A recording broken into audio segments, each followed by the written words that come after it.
Dears, ഇന്ന് നമ്മൾ ഉണ്ടാക്കുന്ന ഒരു ഇലയടയാണ് കേട്ടോ. ദേവൂട്ടി അംഗൻവാടി വിട്ട് വരുമ്പോഴത്തേനും എനിക്ക് ലീവുള്ള ദിവസമാണെങ്കിൽ ഞാൻ പറ്റുന്ന പോലെ എന്തെങ്കിലുമൊക്കെ ഉണ്ടാക്കി കൊടുക്കാറുണ്ട് കേട്ടോ. ഇലയട ആകുമ്പോൾ വളരെ ഹെൽത്തി ആണല്ലോ. ദേവൂട്ടി ആണെങ്കിൽ മധുരം ഒരുപാട് ഇഷ്ടപ്പെടുന്ന ഒരാളാണ്. അപ്പോൾ നമുക്ക് അതിന് വേണ്ടിയിട്ടൊരു പാത്രത്തിൽ ആദ്യം അരിപ്പൊടി, അതായത് പുട്ടിൻ്റെ പരുവത്തിലുള്ളതല്ല, അതായത് തീരെ നൈസായിട്ടുള്ള അരിപ്പൊടി എടുക്കണം. അതിൽ ആവശ്യത്തിനുള്ള കുറച്ച് ഉപ്പിട്ട് കൊടുക്കാം. അതിനുശേഷം അതിലേക്ക് ചൂടുവെള്ളമാണ് കേട്ടോ ഒഴിച്ചു കൊടുക്കേണ്ടത്. ചൂടുവെള്ളം കുറച്ചായിട്ട് ചേർത്ത് കൊടുക്കുക. എന്നിട്ട് നന്നായിട്ട് മിക്സ് ചെയ്യുക. നന്നായി ഇളക്കി കൊടുക്കണം. പിന്നെ അല്പം ചൂടുവെള്ളം, നമുക്കതിൽ കുഴയ്ക്കാൻ ആവശ്യമായിട്ടുള്ള ചൂടുവെള്ളം ഒഴിച്ചിട്ട് നന്നായിട്ട് ഇളക്കി കൊടുക്കണം കേട്ടോ. ചൂട് ചെറുതായി കുറഞ്ഞു വരുമ്പോൾ നമ്മൾക്ക് കൈകൊണ്ട് കുഴയ്ക്കാം കേട്ടോ. കൈകൊണ്ട് കുഴയ്ക്കുമ്പോഴാണ് അതിൻ്റെ കറക്റ്റായിട്ട് ആ പരുവത്തിലേക്ക് കിട്ടുള്ളൂ. അപ്പം നന്നായി കുഴച്ച് മാവ് ഇതിൽ കാണുന്ന പോലെ നമ്മൾ സെറ്റാക്കി എടുക്കണം കേട്ടോ. എന്നിട്ട് നമ്മൾ കുറച്ച് നേരം സെറ്റ് ചെയ്യാൻ വേണ്ടിയിട്ട് അടച്ച് വെക്കുക. ഇതൊന്ന് സെറ്റാവാൻ വേണ്ടിയിട്ട് അടച്ച് വെക്കുക കേട്ടോ.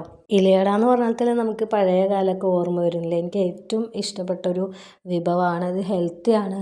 ഇത് സ്റ്റീം ചെയ്തുണ്ടാക്കുന്നത് കൊണ്ട് തന്നെ വളരെ ഹെൽത്തിയാണ്. ഇതിലേക്ക് ആവശ്യമായ മധുരത്തിന് ആവശ്യമുള്ള ശർക്കര നമ്മളൊരു പാത്രത്തിലെടുത്ത് അതിൽ കുറച്ച് ശകലം വെള്ളം ചേർത്തിട്ട് ഉരുകാൻ വെക്കണം കേട്ടോ.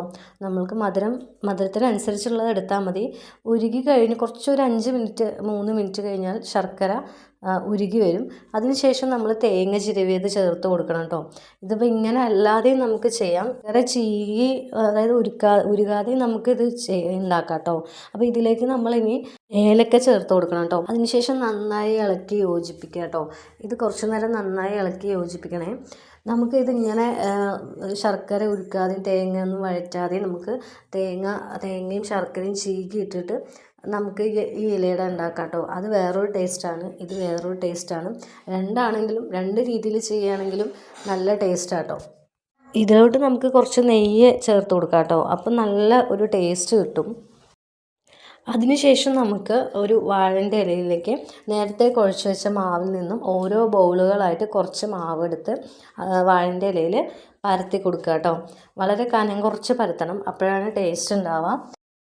ഇതിലോട്ട് നമ്മൾ നേരത്തെ വഴറ്റി വെച്ച ശർക്കര മിശ്രിതം ഇട്ട് കൊടുക്കുക കേട്ടോ. അതായത് ഇതിൻ്റെ ഒരു ഭാഗത്തിട്ട് കൊടുക്കുക കേട്ടോ. ഒരു സൈഡിലിട്ട് നന്നായി ഒന്ന് പരത്തി കൊടുക്കുക കേട്ടോ. സൈഡിലേക്കൊക്കെ ഒന്ന് പരത്തി കൊടുക്കുക.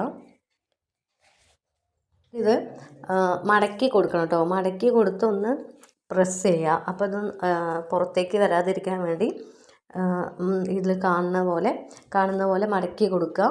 മടക്കി കൊടുത്തിട്ട് ഒന്ന് പ്രസ് ചെയ്ത് കൊടുക്കുക കേട്ടോ.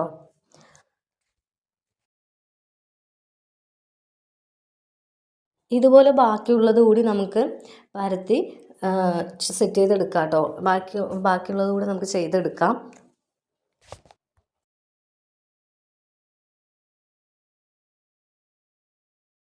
അതിനുശേഷം നമുക്കിത് സ്റ്റീം ചെയ്തെടുക്കണം.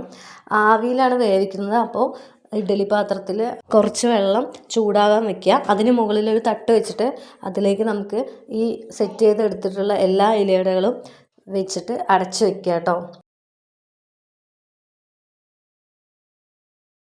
ഒരു 10-15 മിനിറ്റിന് ശേഷം നമുക്കിത് തുറന്ന് നോക്കാം.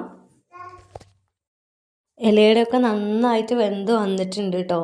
അതിൻ്റെ ഒരു മണവും നമുക്ക് കാണുമ്പോൾ തന്നെ കൊതിയാവുന്നുണ്ട് കഴിക്കാൻ. അപ്പോൾ ദേവൂട്ടിക്ക് ഞാനിത് കൊടുത്തു. അവൾക്ക് നല്ല ഇഷ്ടമായി. അപ്പോൾ എല്ലാവരും ഇത് ഉണ്ടാക്കി നോക്കുക കേട്ടോ.